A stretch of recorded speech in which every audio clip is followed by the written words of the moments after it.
Ah, boa tarde, senhores e senhoras. Meu nome é Nicola Calic, eu sou um dos sócios da McKinsey. Queria agradecer ao Cláudio, Jorge, as demais pessoas aqui, e contar um pouco a história desse projeto. Esse projeto surgiu em 2013, quando um grupo de pessoas pensou que precisávamos de um projeto de médio prazo para o país. Tipicamente, a gente vê muitos planos de curtíssimo prazo e campanhas e planos de governo, na véspera de eleição, mas faltava uma visão de médio prazo. O que nós fizemos, começando em 2013 até a metade de 2014, foi um trabalho bastante profundo, de 12 meses, com inúmeras organizações parceiras, com mais de 50 consultores da McKinsey envolvidos, no qual nós envolvemos 150 especialistas do Brasil e de fora do Brasil, desde grandes empresários, especialistas em áreas como educação, saúde, segurança, e entrevistamos mais de 2.000 cidadãos, de forma bastante profunda para entender as reais demandas da sociedade e entender a situação atual do nosso país. Em função desse trabalho, o que nós criamos foi uma série de aspirações, metas e propostas tangíveis para o Brasil em 2030. O que eu vou trazer aqui hoje é um pouco desse trabalho que foi feito em 3 áreas: educação, saúde e desenvolvimento econômico. Então, por exemplo, em educação, depois de bastante debate e pesquisa, a grande aspiração que surgiu desse trabalho foi devolver às crianças e aos jovens o direito de sonhar. Claramente, a nossa educação ela conseguiu atingir uma questão, o desafio da quantidade, colocando todas as crianças na escola, mas claramente não conseguiu superar o desafio da qualidade. A qualidade ainda é muito ruim. Na saúde, a ideia era dar um salto em educação, tornando-se o Brasil o país mais saudável da América Latina.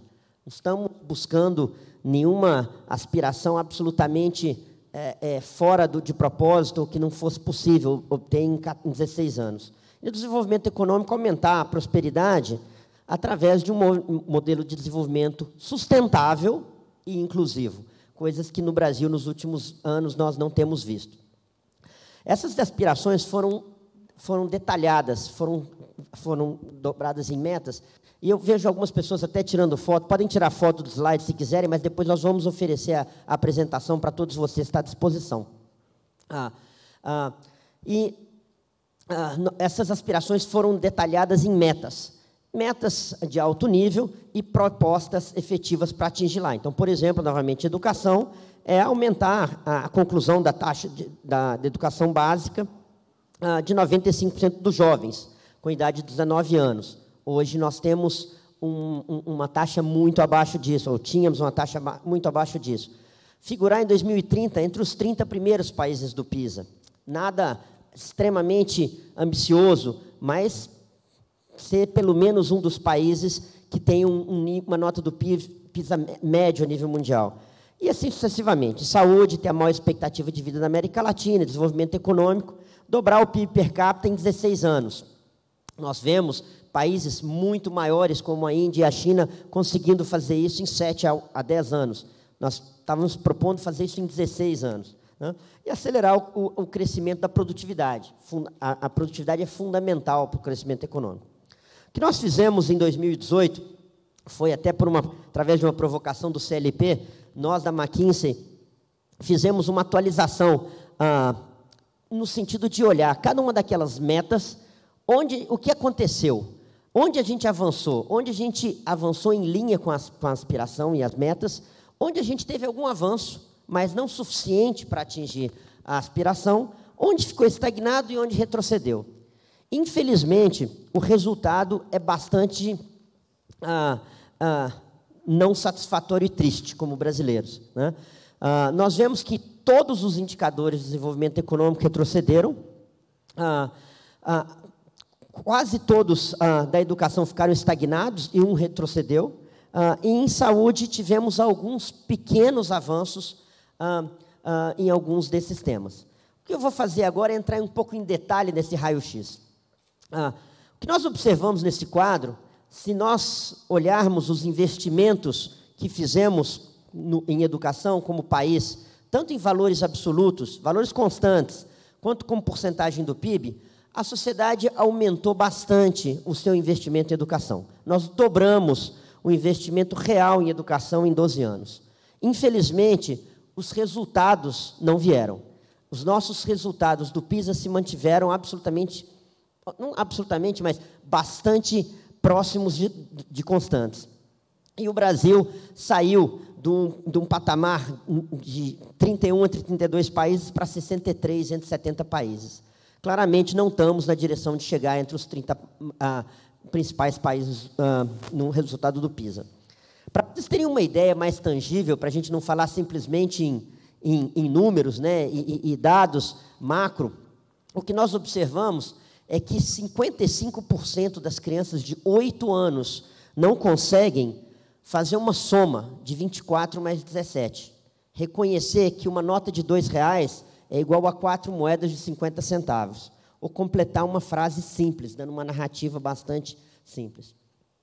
Isso no ensino fundamental. No ensino médio, o que nós observamos é que 93% dos jovens não têm ensino suficiente e adequado em matemática. E aí, novamente, senhores e senhoras poderiam perguntar, mas o que seria adequado? Resolver uma equação integral ou diferencial? Não. Infelizmente, estamos falando de coisas muito mais básicas. Não conseguem resolver um problema de porcentagem, a equação de segundo grau ou o teorema de Pitágoras. Coisas bastante simples para uma pessoa que vive no século XXI. A situação da saúde também é bastante preocupante. Talvez, como vocês se recordem, foi uma das poucas áreas que tivemos algum tipo de avanço, mas ainda assim temos uma situação muito longe da ideal. Se nós observarmos, a taxa de mortalidade é uma das mais altas da América Latina. 1 em cada 3 mulheres não faz as consultas de pré-natal recomendadas pela OMS. Se nós observarmos esses quadros, e, novamente, a nossa aspiração ser o país mais saudável da América Latina, vemos que ainda estamos longe disso. Nós temos uma taxa de mortalidade materna o dobro do país como o Chile, ou 3 vezes o Uruguai. Se nós observarmos alguns países, alguns estados, como o Amapá, tem uma taxa que é o dobro da Venezuela. Ou seja, além de termos uma situação bastante ruim comparado com nossos vizinhos, temos desigualdades profundas entre os estados da federação. Isso se repete em mortalidade infantil. Quando observamos o desenvolvimento econômico e olhamos os rankings de eficiência e produtividade, também temos muita coisa para preocupar, né? Não vou chover no molhado aqui, todos vocês sabem da complexidade do sistema tributário brasileiro, da ineficiência do setor público e da nossa taxa de crescimento bastante aquém daquela que acharíamos. No ritmo dos últimos 20 anos, obviamente não posso nem falar dos últimos 4, porque senão demoraria eternidade para dobrarmos o PIB per capita. Mas se pegarmos um período um pouco maior, que tivemos algum período de crescimento, muito também beneficiados pelo boom das commodities e o crescimento da China que nos puxou, demoraríamos até 2081 para dobrar o PIB per capita, e não 2030. Se a gente olha esse quadro, que me chama bastante atenção, um estudo do McKinsey Global Institute, e olharmos um período um pouco mais longo, de 50 anos, se nós compararmos em 1964 a produtividade de um trabalhador brasileiro, medido pelo PIB gerado por empregado, um trabalhador brasileiro produzia 10 mil dólares. Um trabalhador americano produzia 54 mil, e os demais países, Coreia, Índia e China, estavam bem abaixo de um brasileiro. Se nós observarmos o que aconteceu em 50 anos, o Brasil dobrou a sua produtividade de um trabalhador, de 10 para 20 mil dólares. Os Estados Unidos também dobrou. Então, infelizmente, não reduzimos em nada a lacuna. Compensação, se olharmos alguns países que se abriram para o mundo, como a Coreia ou a China, cresceram entre 10 e 20 vezes a sua produtividade. Bom, no sentido de chegar no final de um diagnóstico e falar, e agora, o que fazemos? Realmente essa situação é absolutamente inaceitável. O que poderíamos fazer para contribuir e mudar essa situação? O que nós olhamos, então, foi tentar identificar situações e experiências países do mundo que deram certo. Sistemas como países, estados, ou mesmo experiências internas, como no caso do Brasil, um programa que houve um grande avanço, conseguiu um grande avanço na educação, alfabetização de crianças, foi feito em Minas entre 2007 e 2010. E pegarmos essas experiências e criarmos 18 ideias para o futuro. Infelizmente, eu não tenho nem tempo aqui para entrar em cada uma delas. Eu vou entrar, na sequência, em 3 dessas ideias, mas eu gostaria de passar rapidamente pelas demais. Como eu disse há pouco tempo, o programa de intervenção pedagógica que foi feito em Minas conseguiu levar com que menos de 50% das crianças de 8 anos soubessem ler e escrever para quase 90%, num período de 4 anos. Ou seja, é possível dar saltos rápidos e substanciais no desempenho com foco, gestão, como já foi mencionada, e não simplesmente colocando mais dinheiro em cima de escolas públicas, as escolas estaduais do Estado de Minas Gerais. Ou o programa número 2, a Competição Nacional para a Melhoria da Alfabetização nos Estados Unidos, o Race to the Top, o que fez esse programa? Criar um programa de verbas federais vinculadas aos estados proporem e implementarem reformas na sua educação. O momento em que esse programa foi feito, a quantidade de estados, a porcentagem de estados que fizeram reformas na sua educação saiu de 10% para quase 70% dos estados. Ou seja, o governo federal como indutor das reformas da educação estaduais. Ou o planejamento da educação profissional, como foi feito em alguns países da Ásia e do Oriente Médio. Estratégia de desenvolvimento de cidadania global, que foi feito na Colômbia.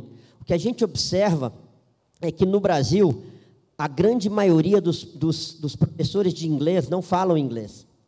E o que a gente observa é que, em mercados emergentes, incluindo no Brasil, uma pessoa, um jovem que fala inglês, tem uma remuneração 30% acima de um colega que tem a mesma qualificação e cuja única diferença seja não falar inglês.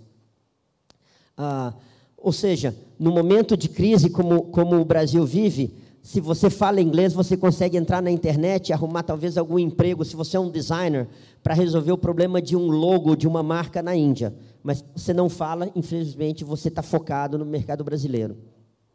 Ou a Estratégia Nacional de Digitalização da Educação da Estônia. A Estônia é um país extremamente interessante, naturalmente pequeno.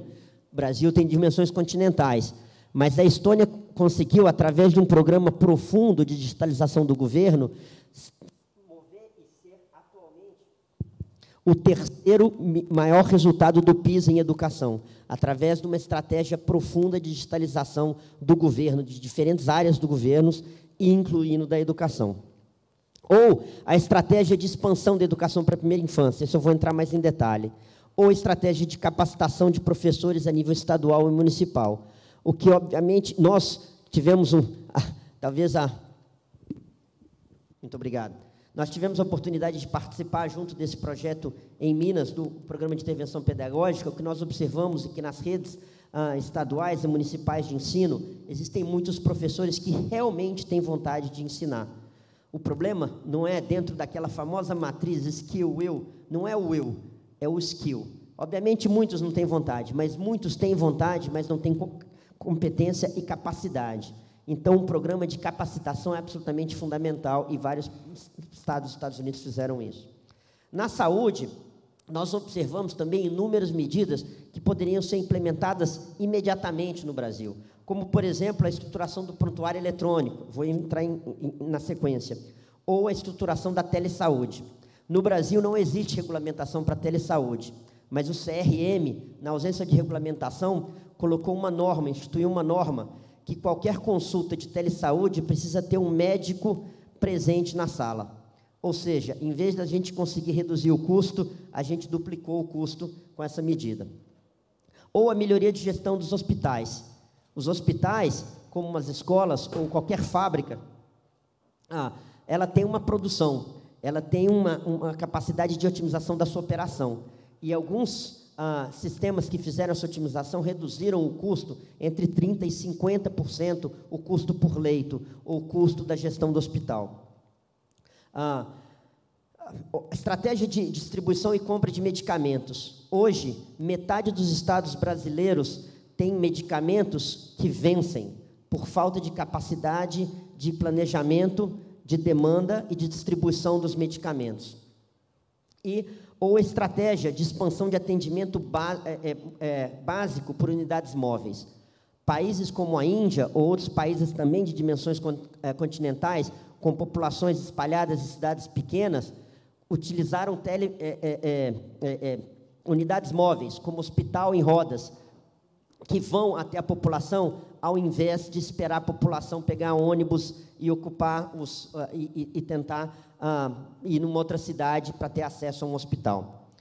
Desenvolvimento econômico, estratégia de abertura comercial. Existem 400 acordos comerciais no mundo. O Brasil é signatário de 9, e nós temos acesso a 5% dos cidadãos globais através dos nossos tratados de livre comércio. O Chile, que é o nosso vizinho, tem 27 acordos, que dá acesso a 95% do mercado mundial. Ou seja, a gente não precisa fazer 400 acordos, precisamos fazer 15 bons acordos com os mercados corretos para ter acesso ao mercado mundial. Estratégia de uso de royalties do petróleo, como a Noruega fez, e não no sentido de utilizar receitas não recorrentes para aumentar gastos correntes e, quando o preço do petróleo cai, ficar em situação complicada, como aconteceu no caso do Rio. Estratégia de maximização de produção rural pelo uso de Advanced Analytics. Vivemos o mundo do Big Data, né? O Brasil tem milhares ou milhões de hectares não produtivos que poderiam ser utilizados através de um uso mais inteligente de informação no campo. A estratégia da criação da Agência do Futuro na Alemanha, que visa identificar as profissões do futuro e focar os cursos técnicos que levem as competências que sejam interessantes e que sejam adequadas para o futuro, e não simplesmente fazer cursos no Pronatec ou outros cursos, como no Brasil, no qual 50% dos formandos trabalham numa área completamente não correlata ao que eles estudaram. Estratégia da Agência Nacional de Infraestrutura, que foi feita na Austrália, uma agência de infraestrutura que possa fomentar projetos e desengargalar o problema de falta de bons projetos no país. Otimização do serviço de patentes, como foi feito no Japão. Vou entrar rapidamente em 3 desses pontos. Como eu falei, a estratégia da expansão da educação na primeira infância. No Brasil, obviamente, temos as prioridades um pouco invertidas, né? A gente gasta 5 a 6 vezes mais por estudante do curso superior do que por estudante da escola fundamental.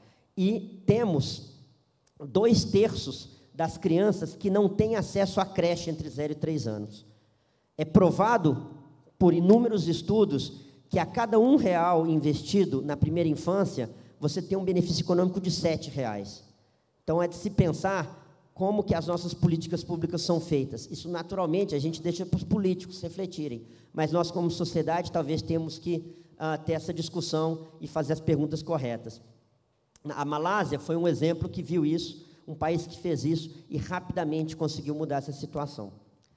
A ideia do prontuário eletrônico universal. Hoje, no Brasil, uma grande quantidade de exames, pelo menos a última vez que eu tinha visto, quase 20% dos exames que são feitos não são buscados os resultados.